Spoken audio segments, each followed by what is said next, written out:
ഞങ്ങളുടെ മാതാപിതാക്കളുണ്ട്, ബന്ധുമിത്രാദികളുണ്ട്, കൂട്ടുകുടുംബാദികളുണ്ട്, സഹജനങ്ങളുണ്ട്, സുഹൃത്തുക്കളുണ്ട്, അയൽവാസികളുണ്ട്. മരണപ്പെട്ടു പോയ സർവരുടെയും ദറജ ഉയർത്തണേ അല്ലാ. അവരുടെ ഖബർ ജീവിതം സന്തോഷത്തിലാക്കണേ അല്ലാ. സ്വർഗീയ വിരിപ്പ് ഖബറിൽ വിരിച്ചു കൊടുക്കണേ അല്ലാ. സ്വർഗീയ വസ്ത്രം നൽകി അനുഗ്രഹിക്കണേ അല്ലാ. എല്ലാവരുടെയും ദറജ ഉയർത്തണേ അല്ലാ. അവരുടെ ഖബർ ജീവിതം റാഹത്താക്കണേ അല്ലാ. സ്വർഗീയ വിരിപ്പ് ഖബറിൽ വിരിച്ചു കൊടുക്കണേ അല്ലാ. സ്വർഗീയ വസ്ത്രങ്ങൾ അണിയിക്കണേ അല്ലാ. സ്വർഗീയ ഭക്ഷണങ്ങൾ നൽകണേ അല്ലാ.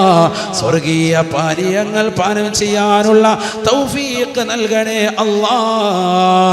ഞങ്ങളെയും അവരെയും നാളെ നിന്റെ ഹബീബ് മുഹമ്മദ് മുസ്തഫ സല്ലല്ലാഹു അലൈഹി വസല്ലമ തങ്ങളോടൊപ്പം ജന്നാത്തുൽ ഫിർദൗസ് ഒരുമിപ്പിക്കണേ അല്ലാ.